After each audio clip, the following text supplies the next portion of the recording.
নমস্কার, অ্যাস্ট্রো বার্তা উইথ পল্লবীতে আপনাদের প্রত্যেককে স্বাগত জানাই। আমি পল্লবী। আশা করি আপনারা প্রত্যেকে খুব ভালো আছেন। আগামী 2রা জুন 2026 দেবগুরু বৃহস্পতি কর্কট রাশিতে প্রবেশ করতে চলেছেন। বৃহস্পতি কর্কট রাশিতে উচ্চস্থ হয়ে থাকেন। ধনুরাশির জাতক এবং জাতিকাদের জীবনে এই ট্রানজিট কি প্রভাব ফেলতে চলেছে আজকের ভিডিওতে আমি সেই প্রসঙ্গে আলোচনা করব। ধনুরাশির অধিপতি স্বয়ং বৃহস্পতি।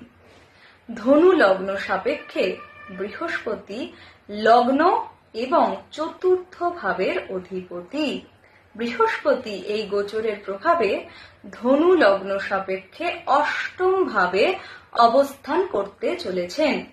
অষ্টম ভাব থেকে আমরা বিচার করি গুপ্তবিদ্যা, ইনহেরিটেন্স এবং রিসার্চ রিলেটেড কাজের। বৃহস্পতি এই সময় অষ্টম ভাবে অবস্থান করায় জাতক এবং জাতিকাকে ইনহেরিটেন্স প্রপার্টি পেতে সহায়তা করবেন। এছাড়াও যারা রিসার্চ প্রফেশনের সাথে জড়িত রয়েছেন তাদের জন্য সময়টি অত্যন্ত শুভ।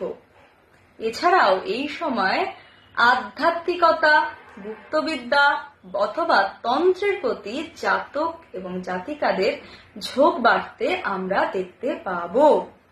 অষ্টম ভাবে বৃহস্পতি অবস্থান করে তার পঞ্চম দৃষ্টি প্রদান করছে ধনু লগ্নের দ্বাদশ ভাবে। দ্বাদশ ভাব থেকে আমরা মোক্ষ প্রাপ্তির বিচার করে থাকি। এই সময় ধনু লগ্নের জাতক এবং জাতিকাদের মধ্যে মোক্ষ প্রাপ্তির চিন্তা আসতে আমরা দেখতে পাব। এছাড়াও দীর্ঘদিন ধরে বিদেশে যাওয়ার কথা কিন্তু কোনোভাবেই যেতে পারছেন না, সেই ক্ষেত্রে বলবো এই সময়টি আপনার জন্য অত্যন্ত শুভ। বৃহস্পতি তার সপ্তম দৃষ্টি ধনু লগ্নের দ্বিতীয় ভাবের ওপরে ফেলবেন। দ্বিতীয় ভাব থেকে আমাদের কথা, আমাদের খাদ্যাভ্যাস এবং আমাদের ফ্যামিলির বিচার করা হয়। বৃহস্পতির সপ্তম দৃষ্টির প্রভাবে এই সময় আমাদের খাদ্যাভ্যাসের মধ্যে আমরা মিষ্টি জিনিস খাবার প্রতি ঝোঁক অনুভব করব যদি হয়ে থাকে আমাদের ধনু লগ্ন। এছাড়াও পরিবারের সদস্যদের মধ্যে সুসম্পর্ক বজায় থাকবে। এই সময় ধনু লগ্নের জাতক এবং জাতিকাদের কথার মধ্যে মিষ্টত্ব আসতে আমরা দেখতে পাব। বৃহস্পতি অষ্টমে অবস্থান করে তার নবম দৃষ্টি ধনু লগ্নের চতুর্থ ভাবের ওপরে ফেলবেন। চতুর্থ ভাব থেকে মানসিক শান্তি, গৃহজ শান্তি, গৃহ, বাড়ি এবং জমির বিচার করা হয়। এই সময় ধনু লগ্নের জাতক এবং জাতিকারা মানসিকভাবে শান্তি অনুভব করবেন। এছাড়াও জমি, বাড়ি, গাড়ি কেনার ক্ষেত্রে সময়টি অত্যন্ত শুভ। চলে আসি রেমেডির প্রসঙ্গে।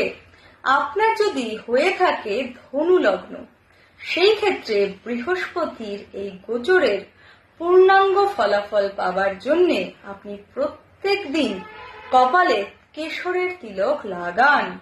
এছাড়াও অভাবী মানুষের মধ্যে হলুদ দ্রব্য, হলুদ বস্ত্র দান করুন।